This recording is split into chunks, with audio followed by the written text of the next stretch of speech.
Hey, Kaylee. Hey, Kate. So tell me about your role at FreightWaves and what you do on a day-to-day basis. Yep, so my name's Kaylee Nix. I am the head of content for FreightWaves and for Firecrown Media, which is our parent media company. I run all of our content when it comes to FreightWaves, from the written editorial that you see online, to all of our social media posts, to all of our web and video content, to our podcasts, which are some of the most listened to supply chain podcasts on the network.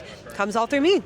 Amazing. And what is your role during this conference? So I am your host and your MC, and I basically drive the bus here at the Future of Freight Festival, take you from one session to the next, get people excited, and do it all in the classic blue dress. And you look amazing. Can you tell me about how you got this job? Absolutely. So I'm a little unconventional because I talked my way into this job, which is actually, I think, how a lot of supply chain happens, is talking your way into places, right? So I found the FreightWaves crew one day at my service job and said, hey, I want to work for you guys.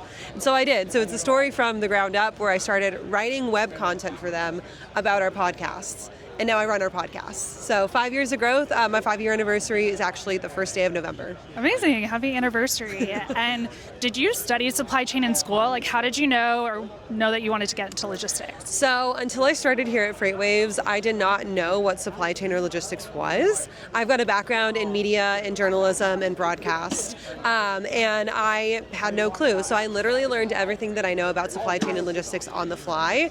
And I did it during the COVID pandemic when supply chain was dinner table conversation.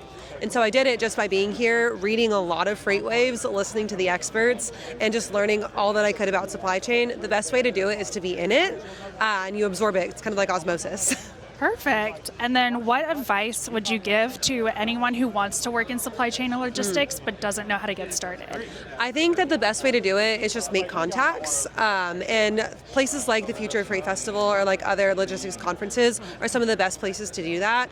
A lot of people who have gotten the positions that they're in, whether it's starting a company, moving from job to job, they do it by word of mouth. And I feel that that's very common in this industry, is just simply shaking a hand and saying, hey, I see what you do. I like what you do. I think that you're cool. How do I get involved in this?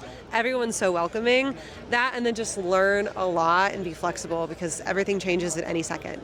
Awesome. Thank you so much, Thanks, Kaylee. Kate.